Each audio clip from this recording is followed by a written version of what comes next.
Shalom, selamat hari Minggu saudara, jemaat Gereja Keluarga Tabernakel dimanapun Anda berada.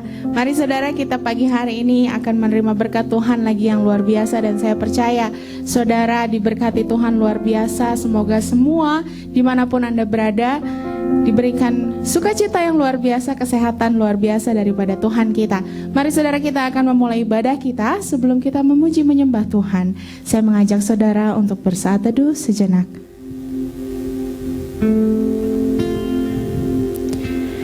Kami mengucap syukur Tuhan, kalau sampai hari ini kami masih merasakan kuasa-Mu yang luar biasa dalam kehidupan kami.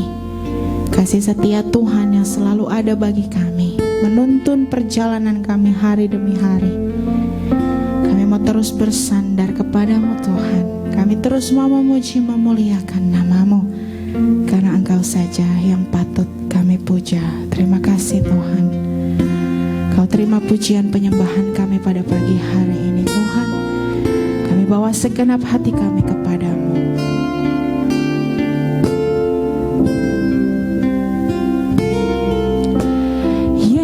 Yesus kami puja, kami sembah sebagai Raja.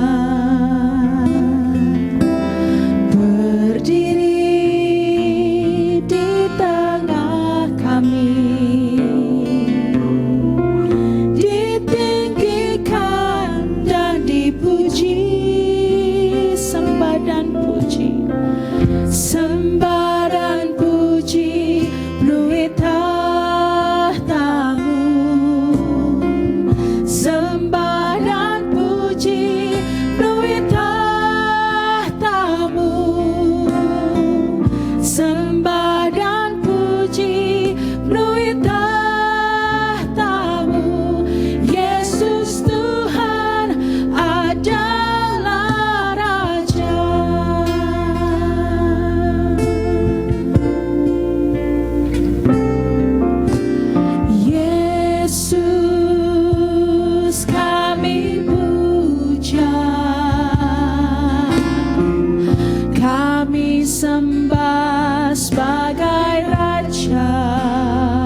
kasih Tuhan.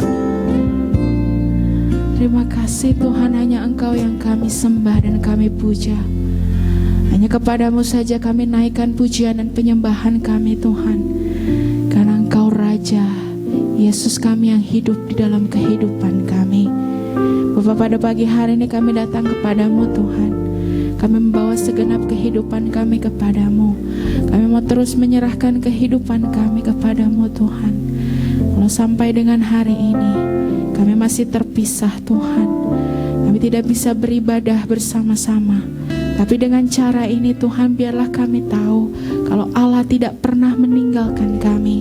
Bahkan di situasi seperti ini, justru kuasa Allah kami rasakan luar biasa dalam kehidupan kami. Biarlah kami selalu tetap Tuhan menyenangkan hati-Mu dimanapun kami berada Tuhan. Bapa, pada pagi hari ini Tuhan kami rindu hidup kami diberkati oleh firman-Mu Tuhan. Terus Tuhan kami bertumbuh dengan firman-Mu Tuhan. Untuk itu Tuhan, mari Tuhan Kau layakkan sucikan kami. Kami menaikkan pujian penyembahan kami hanya kepadamu Tuhan.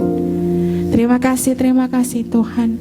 Kami menyerahkan ibadah kami dari awal pertengahan hingga akhirnya ke dalam tangan-Mu. Hanya di dalam nama Tuhan Yesus Kristus kami sudah berdoa dan mengucap syukur. Haleluya. Amin. Puji Tuhan saudara, mari kita memuji Allah kita. Kita mau selalu sambut Raja yang Maha Kuasa. Dia Yesus, Raja kita. Mari kita sambut Sang Raja.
Puji Tuhan. Biarlah kita selalu mau menyambut Raja kita di dalam sukacita kita. Untuk itu saudara, mari kita siapkan hati kita. Kita mau serahkan hati kita kepada Tuhan.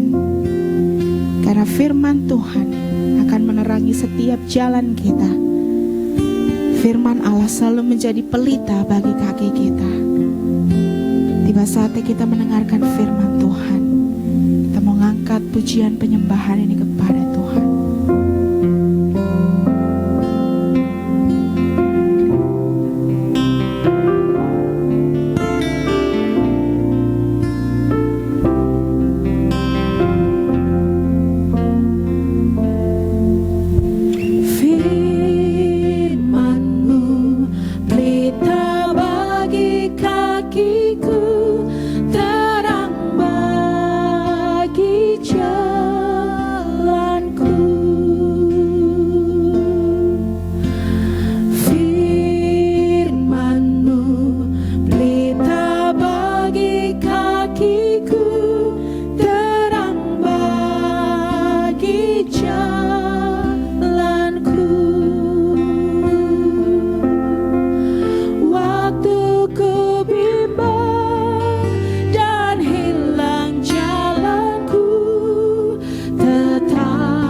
firman-Mu Tuhan yang menerangi setiap langkah kehidupan kami. Untuk itu Tuhan, kami mau persiapkan hati kami untuk menerima firman-Mu Tuhan. Terus kami mau dibangun oleh firman-Mu Tuhan, agar setiap saat, setiap waktu Tuhan, setiap langkah kehidupan kami diterangi oleh firman-Mu Tuhan. Pada pagi hari ini Tuhan, kami menyerahkan Bapak Pendeta Stephen ke dalam tangan-Mu. Kau jamah mulut bibirnya, berikan hikmat yang daripada Engkau Tuhan. Biar kuasa Allah mengalir atasnya, agar setiap firman yang disampaikan boleh sesuai dengan isi hati-Mu. Dan biarlah firman-Mu Tuhan pada pagi hari ini menjadi jawaban, kekuatan bagi kehidupan kami. Terlebih Tuhan, jadikan kami Tuhan menjadi pelaku-pelaku firman-Mu, agar setiap kami melangkah dimanapun kami berada, terpancar kasih Allah melalui kehidupan kami. Terima kasih Tuhan. Kami menyerahkan jam pemberitaan firman ini hanya ke dalam Hanya di dalam nama Tuhan Yesus Kristus kami sudah berdoa dan mengucap syukur. Haleluya. Amin. Shalom, salam sejahtera bagi kita semua. Berbahagialah bagi mereka yang mendengarkan firman Tuhan serta melakukan dalam kehidupannya setiap hari. Bapak, Ibu, Saudara yang kekasih dalam Tuhan, hari-hari ini kita masih tetap berada dalam satu pergumulan yang luar biasa. Tapi saya selalu berdoa kita semua diberikan kekuatan dan perlindungan oleh Tuhan. Beberapa waktu yang lalu atau sekitar baru 1 minggu mungkin COVID ada di Indonesia. Dia merantau ke negeri kita yang tercinta ini dan mulai menjangkit kepada orang-orang. Ada satu berita yang cukup menarik diviralkan orang, dikirim di sosial media atau di Facebook. Mereka mengait-ngaitkan COVID-19 ini dengan angka sehingga ketika dijumlahkan menjadi angka 666. Kalau Bapak Ibu mau coba di rumah boleh silakan dijumlahkan saja dan akan menemukan angka 666. Saya tidak mengerti apa maksud mereka itu. Banyak orang berpikir bahwa ini adalah pekerjaan dari antikris, tapi banyak juga yang menganggap ini adalah kebetulan saja, cocok dan sama. Apapun kesimpulan kita, saya mau katakan bahwa memang keadaan zaman sekarang ini semakin mengerikan. Keadaan zaman sekarang ini semakin menakutkan. Kita semakin berada pada masa-masa yang sukar, berada pada satu kondisi yang mencekam. Sebab itu sangat dibutuhkan sekali satu kehidupan rohani yang serius dengan Tuhan. Tidak ada waktu lagi buat kita untuk main-main. Tidak ada waktu bagi kita untuk tidak sungguh-sungguh di dalam mengikut Tuhan. Karena sedikit saja kita goyah, kita kalah dengan persoalan, maka kita pasti akan tergerus oleh persoalan itu dan kita mengalami kekalahan. Berpegang teguh kepada janji Tuhan dan tetap mengandalkan kuasa Roh Kudus dalam kehidupan kita.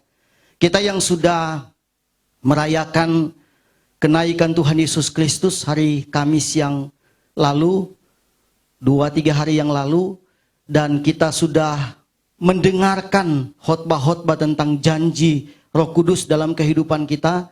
Saya berharap itu kita benar-benar meminta kepada Tuhan supaya Roh Kudus menjadi penolong di dalam kehidupan kita. Kenapa demikian? Karena seperti apa yang dipesankan oleh Rasul Paulus di dalam 2 Timotius 3 ayat 1. 2 Timotius 3 ayat 1. Ketahuilah bahwa pada hari-hari terakhir akan datang masa yang sukar. Bapak Ibu, Saudara yang kekasih dalam Tuhan, di sini firman Tuhan mencatat, ketahuilah bahwa pada hari-hari terakhir akan datang masa yang sukar. Firman Tuhan ini sudah dipesankan jauh-jauh sebelum ada kita hari ini. Sebelum kita lahir, firman Tuhan ini sudah dicatat dan dipesankan kepada kita semua bahwa pada hari-hari terakhir akan terjadi masa yang sukar. Masa yang dimana terjadi satu gejolak yang hebat, terjadi satu pergumulan persoalan yang besar dalam kehidupan kita yang berkaitan erat dengan perjalanan hidup orang yang percaya kepada Tuhan. Dan firman Tuhan ini tidak pernah salah. Apa yang dicatat di dalam Alkitab itu akan terjadi dan digenapi dalam kehidupan kita. Karena ini satu pesan yang sangat penting bagi kita semua. Dikatakan ketahuilah bahwa pada hari-hari terakhir akan datang masa yang sukar.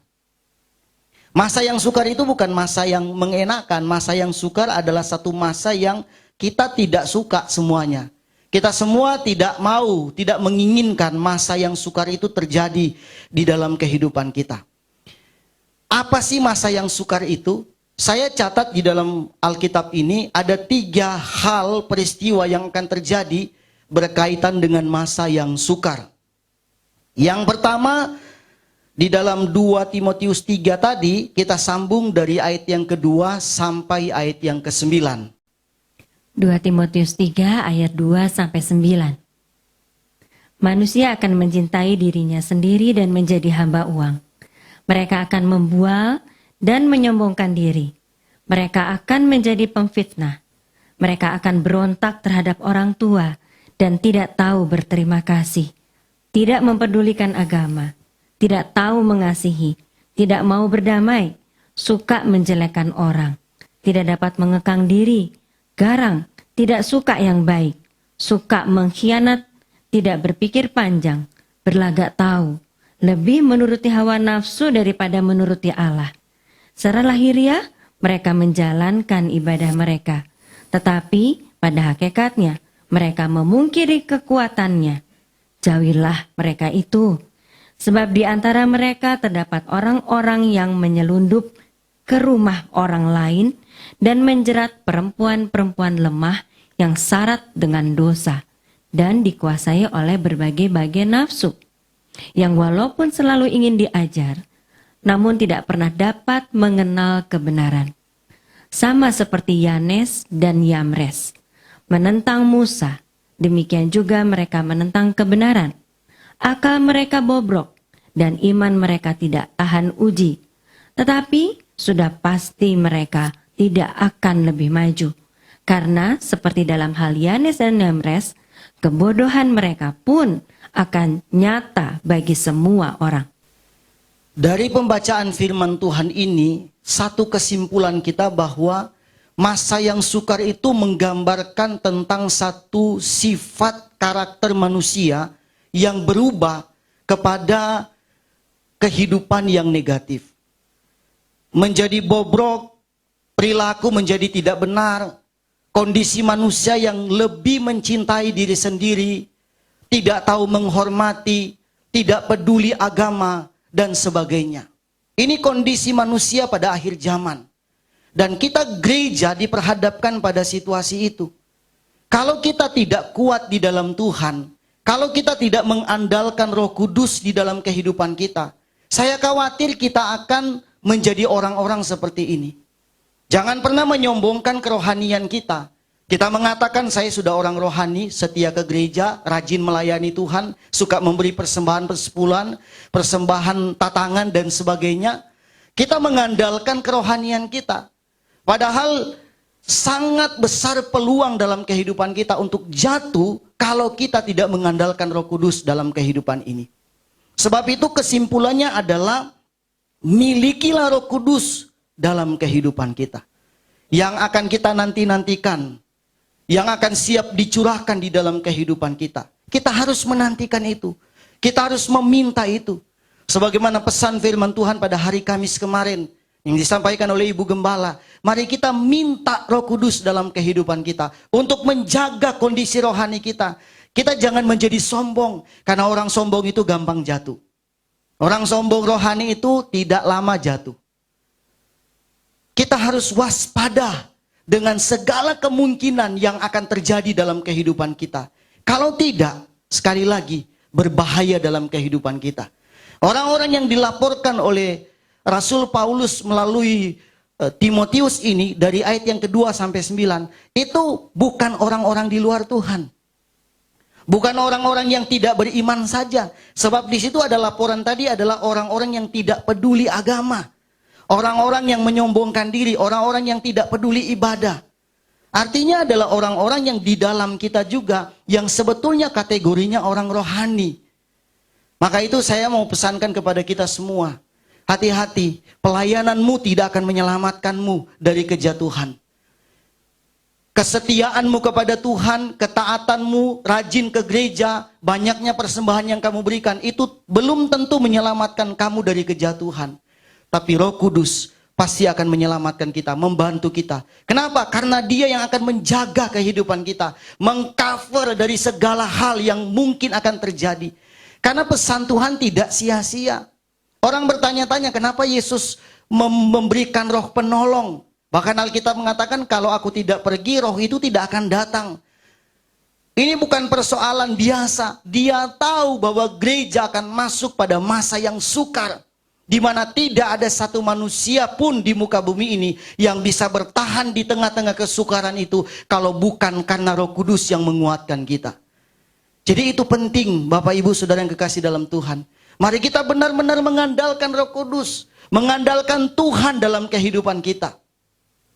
Ya, tentunya harus lebih rajin ke gereja, itu juga penting. Melayani Tuhan lebih sungguh-sungguh, memberikan korban dan sebagainya, lebih mencintai Tuhan, itu juga penting dalam kehidupan kita. Tapi yang menjaga kita adalah peranan Roh Kudus di dalam kehidupan kita. Supaya kita tidak berubah perilaku, supaya kita tidak berubah karakter dalam kehidupan kita. Roh Kudus yang akan memimpin kita. Mari kita lihat dalam Yohanes 16 ayat yang ke-13.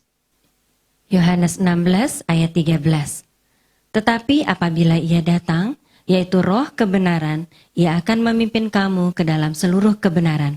Sebab ia tidak akan berkata-kata dari dirinya sendiri, tetapi segala sesuatu yang didengarnya, itulah yang akan dikatakannya. Dan ia akan memberitakan kepadamu hal-hal yang akan datang. Apa peranan Roh Kudus pada ayat ini? Dikatakan, tetapi apabila ia datang, yaitu Roh kebenaran, ia akan memimpin kamu ke dalam seluruh kebenaran. Jadi Roh Kudus itu yang akan membawa kita, memimpin kita hidup di dalam kebenaran. Orang yang tidak punya Roh Kudus dalam hidupnya, yang belum memiliki Roh Kudus, akan sulit untuk hidup dalam kebenaran. Kenapa? Kalau dengan upaya kita, dengan tindakan kita mau hidup dalam kebenaran, dosa sudah mengintip di dalam kehidupan kita. Celah dosa yang akan kita lakukan dalam hidup ini, yang akan masuk dalam hidup kita itu jauh lebih banyak. Tapi kalau kita punya Roh Kudus, percayalah, Roh Kudus akan selalu mengingatkan kita, Roh Kudus akan selalu menegur kita, Roh Kudus yang akan selalu menyentuh hati kita untuk membuat kita sadar ketika kita mulai terbawa oleh keadaan dunia ini. Karena dia adalah Roh kebenaran yang akan diberikan kepada kita. Tapi syaratnya apa? Minta kepada dia. Dia akan berikan kepada kita. Yang kedua, masa yang sukar itu menggambarkan tentang apa? Akan datang banyak penyesatan-penyesatan. Kita akan berhadapan dengan begitu banyak penyesat-penyesat yang menyesatkan kita. Antara kebenaran dan kesesatan itu tipis bedanya. Kadang-kadang kita sulit untuk membedakan mana yang benar dan mana yang sesat. Karena ajarannya begitu menggiurkan. Saking menggiurkan, saking enak didengar, orang lebih suka kepada kesesatan daripada kebenaran. Kebenaran akan bicara tentang menentang dosa kita. Kesesatan, nggak ada masalah soal dosa, aman-aman saja. Kebenaran akan membimbing kita kepada kebenaran sehingga melepaskan semua hal yang Tuhan tidak suka. Kesesatan bukan seperti itu. Coba kita lihat dalam Injil Matius 24 ayat yang ke-5. Matius 24 ayat 5. Sebab banyak orang akan datang dengan memakai namaku dan berkata, Akulah Mesias, dan mereka akan menyesatkan banyak orang.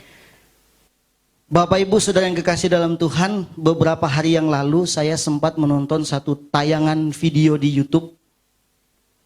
Seorang hamba Tuhan yang tinggalnya di daerah timur Indonesia, dia mengaku bahwa dia adalah Rasul Paulus kedua. Jadi jangan kaget ya. Saya waktu nonton video itu pelengak-pelengok, Rasul Paulus II kapan datangnya? Dia khotbah di YouTube channelnya sendiri dan dia mengatakan bahwa Yesus tidak akan datang. Semua berita yang disampaikan pendeta, hamba Tuhan, siapapun selama ini adalah bohong besar. Yesus tidak akan datang untuk kedua kali. Karena yang diutus itu adalah Rasul Paulus kedua, yaitu dia.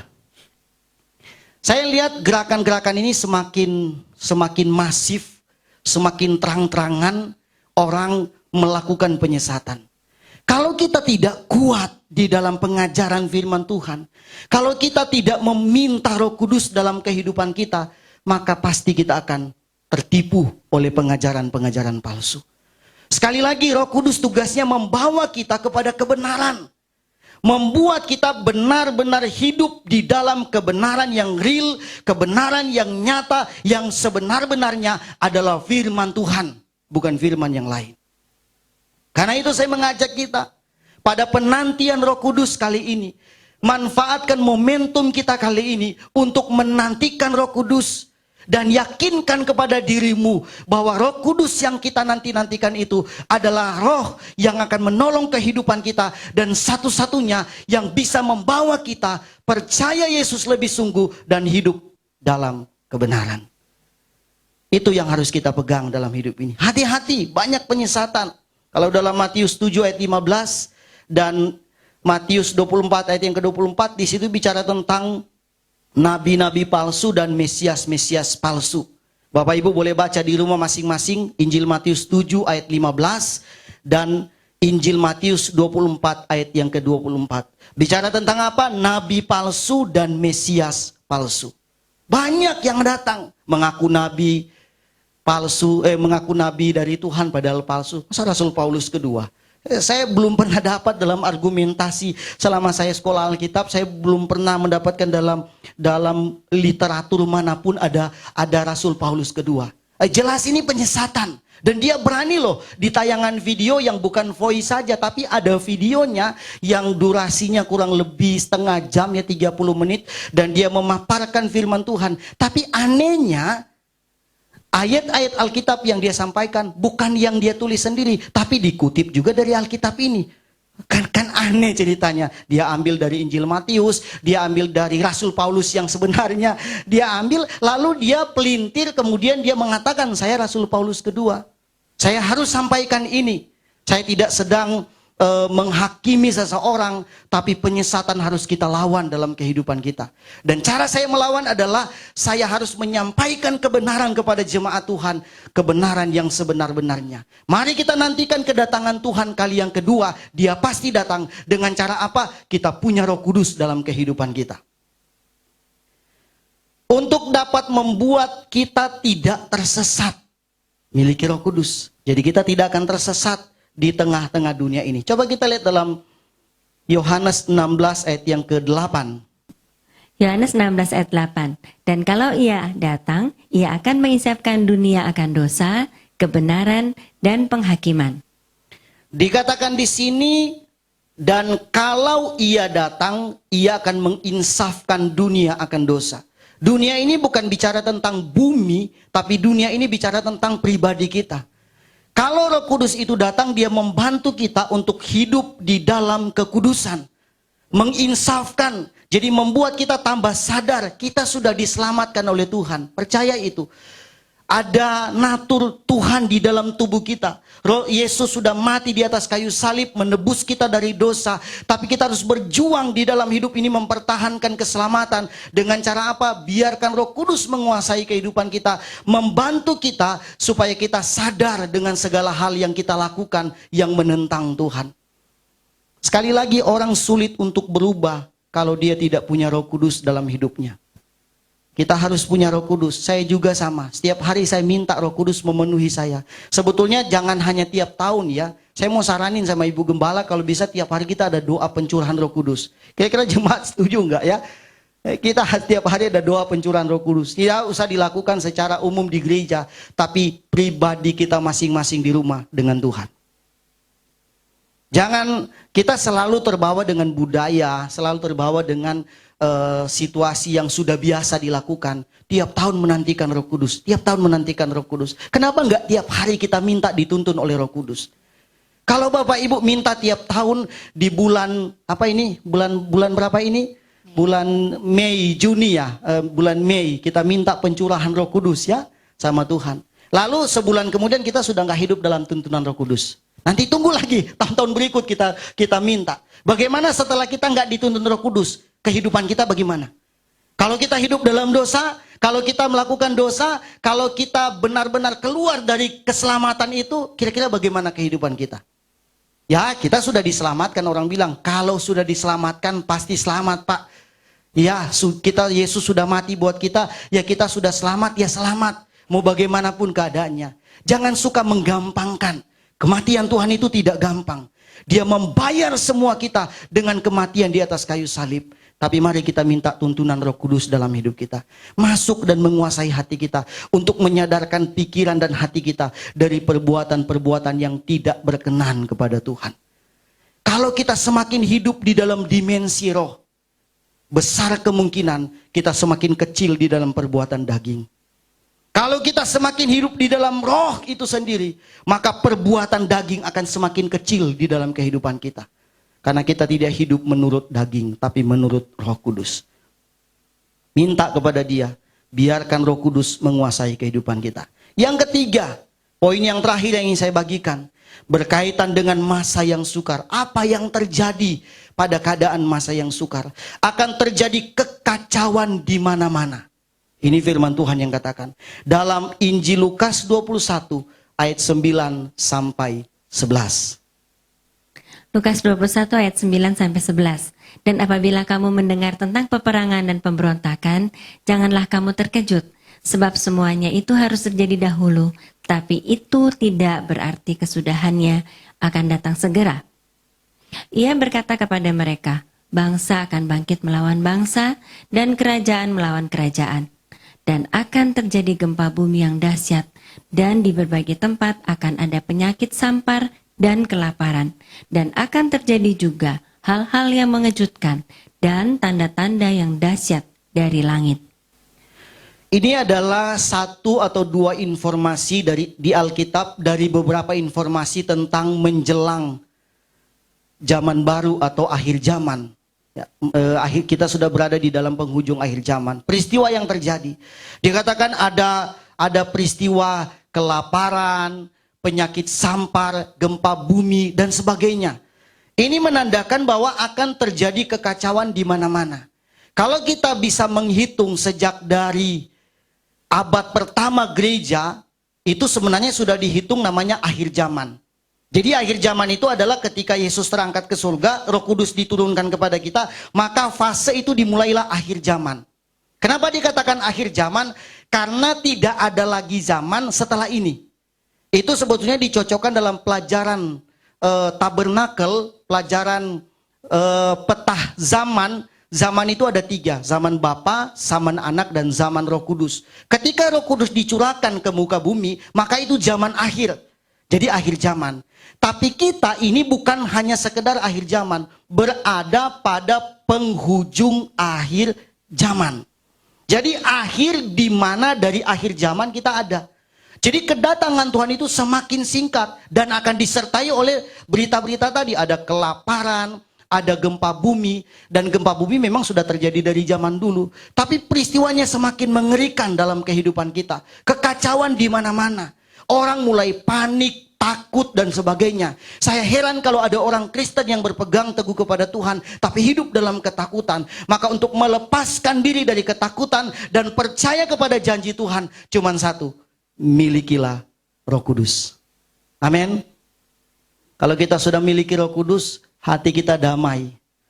Di tengah-tengah berita yang mencekam, peperangan di sini sana, kelaparan di sini sana. Bahkan saya belum pernah mendengar ya, mudah-mudahan sudah pernah terjadi dalam sejarah dunia, satu peristiwa yang terjadi secara serentak di muka bumi adalah COVID-19. Kalau bicara perang, di daerah sana perang, di sini tidak. Kalau gempa bumi, di sini gempa bumi, di sana tidak.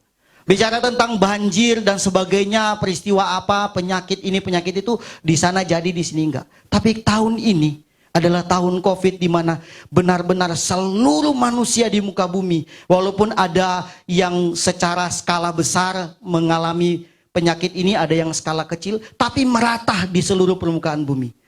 Kita tidak berharap ke depan akan terjadi peristiwa yang lebih dahsyat dari ini. Saya selalu berharap tidak, tapi firman Tuhan tidak pernah salah. Akan terjadi. Kita tidak usah sibuk mengatasi masalah itu. Bagaimana cara kita mengantisipasinya? Gak usah pusing mikirin soal itu. Yang paling penting adalah kita berserah kepada Tuhan. Minta tuntunan Roh Kudus supaya kita semakin hidup di dalam Tuhan. Semakin kita mencintai Tuhan dan kita akan berkata, kapanpun Tuhan datang, kali yang kedua, kita sudah siap untuk diangkat di awan-awan yang permai, menikmati janji Tuhan dalam kerajaan surga. Itu penting. Roh Kudus itu yang akan memastikan langkah kita berjalan dan sampai kepada panggilan surgawi. Seperti yang dicatat di dalam Matius 25 ayat 1 sampai 13. Bapak Ibu yang baca sendiri di rumah masing-masing. Di situ menjelaskan tentang 5 anak darah yang bodoh dan 5 anak darah yang bijaksana. Yang 5 anak darah yang bijaksana membawa buli-buli beserta minyak di dalamnya. Kemudian yang bodoh juga sama. Tapi yang bijaksana punya bekal minyak. Jadi ketika malam tiba mereka kehabisan minyak, yang bijaksana tidak kehabisan minyak. Yang bodoh kehabisan minyak. Itu kira-kira inti ceritanya. Ini menggambarkan bagaimana kehidupan kita, kalau 5 anak darah yang bijaksana menggambarkan bagaimana hidup mereka selalu bergantung kepada Tuhan dan hidup di dalam Roh Kudus. Jangan kehabisan minyak di dalam kehidupan kita. Karena pada waktu mereka cari, pas datang ketok pintu nggak dibukakan lagi. Kesempatan sudah tidak ada. Sebab itu pesan firman Tuhan, menghadapi situasi seperti hari-hari ini, disamakan dengan keadaan di mana kita sedang menantikan Roh Kudus. Ini bukan kebetulan. Ini ada rencana Tuhan dalam kehidupan kita. Tuhan mau kita lebih mengandalkan Tuhan dan lebih berserah meminta Roh Kudus untuk datang dalam kehidupan kita. Jangan-jangan selama ini kita memandang sebelah mata peranan Roh Kudus, nggak terlalu penting kok. Roh Kudus itu selalu dipandang sebelah mata, nggak penting, yang penting Tuhan. Kita tidak tahu mereka punya keterikatan yang sama, peranan dalam kehidupan kita. Kita harus mengandalkan Tuhan dan minta Roh Kudus menguasai kehidupan kita. Ini adalah momentum yang tepat di mana kita menantikan pencurahan Roh Kudus. Sungguh-sungguh mau menikmati Roh Kudus dalam kehidupan kita. Biar dia menjamah hidup kita, biar dia membasuh kehidupan kita. Roh Kudus menyirami kehidupan kita sehingga kita benar-benar menikmati hadirat Tuhan dalam hidup ini. Pada saatnya nanti, biarlah Roh Kudus yang menguasai kehidupan kita. Dan percayalah, peranan Roh Kudus itu sangat penting dalam kehidupan kita. Ini pesan firman Tuhan kepada jemaat di gereja keluarga Tabernakel. Ayo, pada saat kita akan melakukan ibadah pencurahan Roh Kudus hari Sabtu dan Minggu, mari kita lakukan dengan serius di rumah kita masing-masing. Jangan terpengaruh oleh tempat dan situasi yang ada, karena di rumah tidak sama dengan kita biasa dilakukan di gereja, sehingga semuanya menjadi buyar, kacau, dan kita tidak konsentrasi. Sepanjang 1 minggu ini, ketika kita menantikan pencurahan Roh Kudus, kalau bisa disarankan, ambillah 1 hari dalam hidupmu untuk puasa. Dan minta sama Tuhan. Khususkan, kosongkan hidupmu. Jangan ada pikiran yang macam-macam. Dan kosongkan hidupmu. Dan biarkan Roh Kudus yang menempati semuanya. Karena Roh Kudus tidak akan menempati tempat yang ada isinya. Hati yang penuh dengan kemarahan, kebencian, dan sebagainya. Dia mau menempati hati kita yang bersih, yang siap untuk dipenuhi oleh kuasa Roh Kudus. Dan biarlah melalui firman Tuhan pada kesempatan ini, kita akan diberkati Tuhan. Tuhan Yesus memberkati kita semua. Mari kita akan menyanyikan satu pujian, menikmati kasih. Kita mempersiapkan hati kita untuk menerima pencurahan Roh Kudus. Kita meminta biarlah Roh Kudus yang senantiasa menguasai hidup kita, sehingga dalam perjalanan hidup ini kita diberikan kekuatan. Saat indah ku berhadapan denganmu,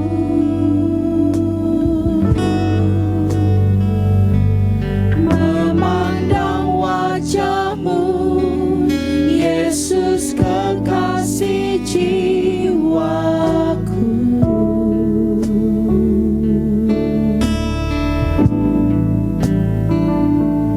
Bawa daku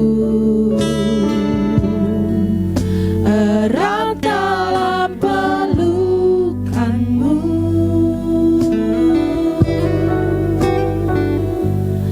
menikmati kasih dan indahnya hadirat. Sekali lagi sama-sama katakan, saat indah ku berhadapan denganmu Tuhan.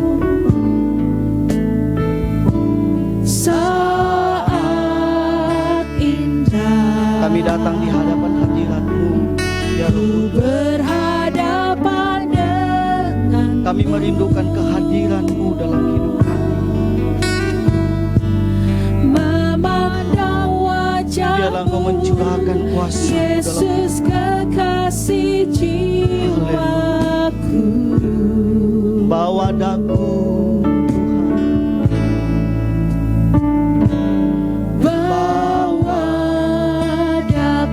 erat dalam pelukanmu, erat dalam pelukanmu,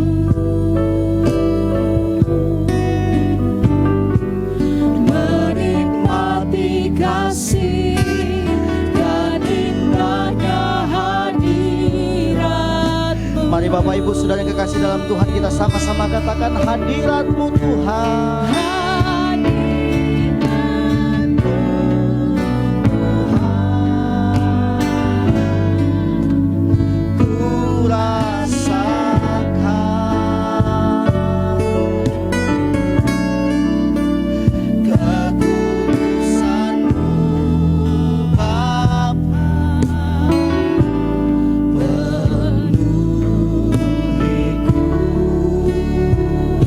Kami rindu selalu Tuhan, kami rindu selalu dipenuhi oleh kuasa-Mu. Diam dalam bait-Mu, menikmati kasih anugerah. Sama-sama katakan, saat indah ku berhadapan denganmu Tuhan. Saat indah, Haleluya. ku berhadapan Kami merindukan kuasa-Mu memenuhi kami ya Roh Kudus. Kami memerlukan tuntunan-Mu Roh Kudus, memandang wajah-Mu, berjalan di tengah-tengah dunia ini, penuh dengan tantangan dan pergumulan hidup yang ada. Dengan Roh Kudus kami percaya kami akan kuat menghadapi semuanya. Erat dalam pelukan-Mu,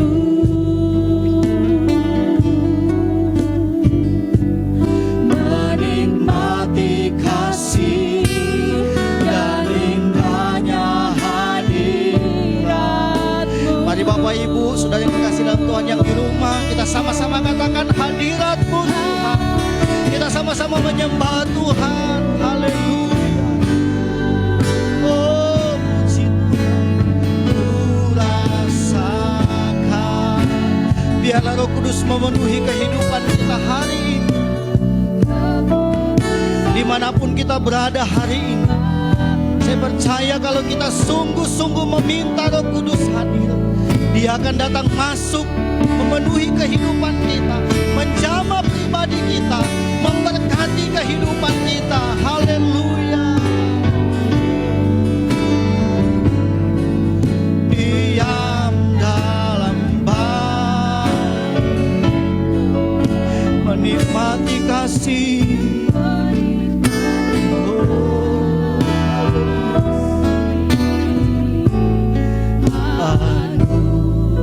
Sama-sama katakan hadirat-Mu, hadirat-Mu Tuhan, hadirat-Mu. Tundukkan hati kita di hadapan Tuhan, nyatakan kerinduan kita kepada Roh Kudus. Kita sangat membutuhkan kehadiran Roh Kudus. Kita sangat membutuhkan kehadiran Roh Kudus dalam hidup kita.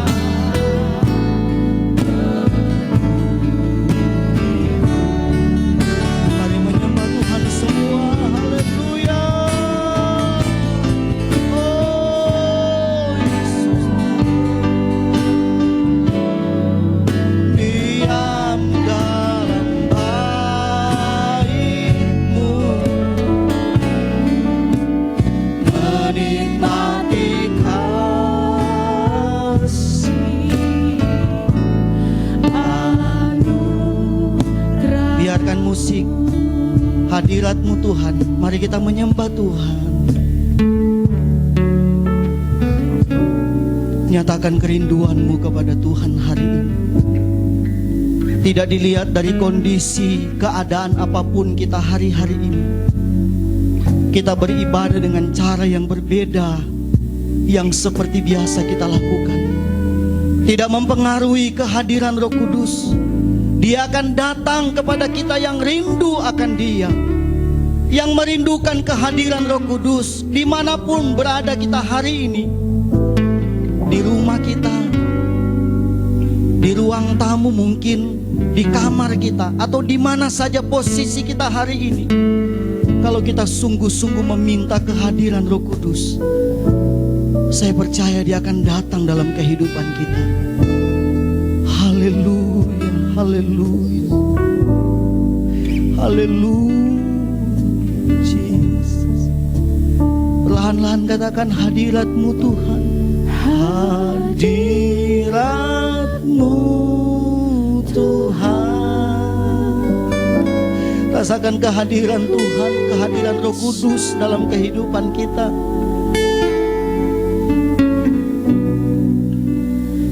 Kekudusan-Mu, Dia Yesus Kristus yang sudah terangkat ke surga, siap mencurahkan Roh Kudus yang dijanjikan dalam kehidupan kita kepada mereka yang merindukan kehadiran Roh Kudus, kepada mereka yang mau dipenuhkan oleh Roh Kudus.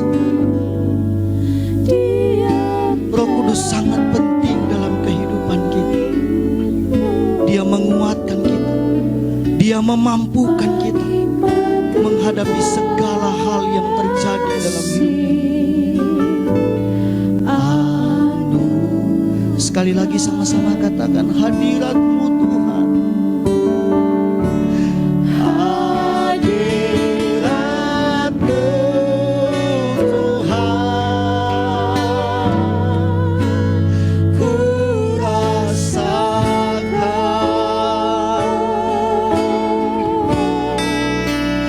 kekudusan-Mu Bapa. Mari angkat tanganmu, Bapak Ibu Saudara yang kekasih dalam Tuhan, dimanapun Anda berada hari ini. Angkat tanganmu di hadapan Tuhan, katakan, ku rindu selalu Tuhan. Oh haleluya.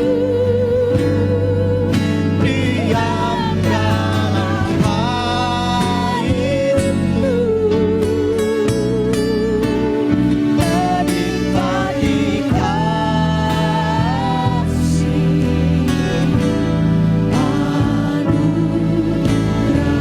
menikmati kasih, menikmati kasih. Sekali lagi katakan, menikmati kasih anugerah-Mu Tuhan. Menikmati kasih anugerah-Mu.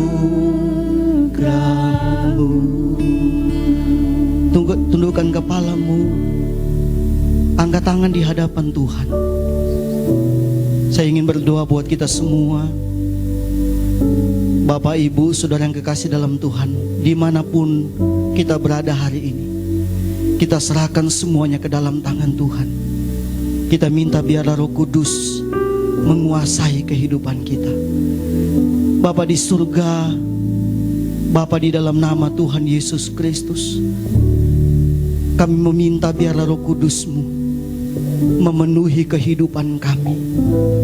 Kami percaya Roh Kudus-Mu memiliki peranan yang sangat penting dalam kehidupan rohani kami, untuk menguatkan kami, meneguhkan kami Tuhan, di dalam kami berjalan di tengah-tengah dunia ini yang gelap, pengaruh-pengaruh dunia yang jahat, tantangan-tantangan global yang sering kali datang dan terus datang dalam kehidupan kami.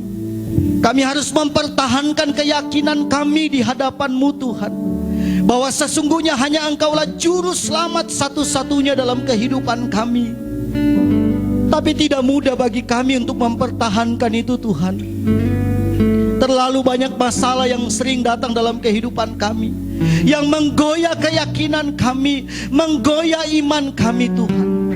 Tapi kami percaya, kalau pribadi Roh Kudus datang dalam kehidupan kami, Dia menguatkan kami, Dia meneguhkan kami. Dia membuat kami tambah yakin tentang keselamatan dalam Tuhan. Sebab itu hamba berdoa saat ini Tuhan, untuk umat-umat Tuhan, jemaat Tuhan, Bapak Ibu yang mendengarkan siaran hari ini, yang mengikuti bersama-sama dengan kami Tuhan dalam ibadah minggu ini, yang rindu dipenuhkan oleh Roh Kudus. Hamba berdoa biarlah Tuhan curahkan kuasa-Mu dalam kehidupan kami semua. Kami rindu Tuhan, biarlah Roh Kudus-Mu menaungi kehidupan kami. Terima kasih Tuhan. Terpujilah nama-Mu Tuhan Yesus. Terima kasih Tuhan.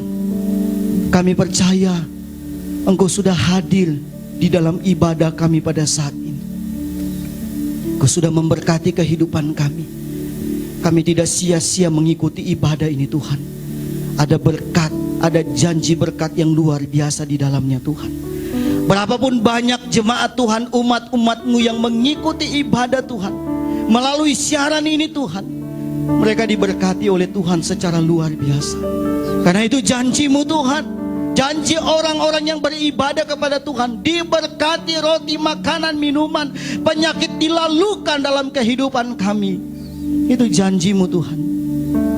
Sebab itu berkati umat-umat-Mu yang sudah mengikuti ibadah pada saat ini, dimanapun mereka berada hari-hari ini, masih dalam situasi yang menakutkan secara manusia, tapi kami tidak takut karena Engkau bersama dengan kami.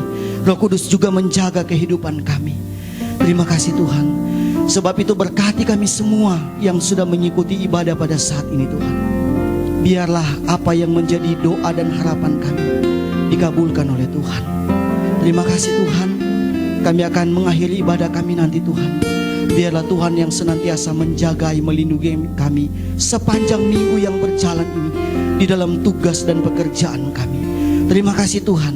Terpujilah nama-Mu Tuhan Yesus. Sebab itu kami rindu mendapatkan berkat yang luar biasa dari Tuhan. Mari kita mengangkat tangan semua untuk menerima berkat yang datangnya dari Allah.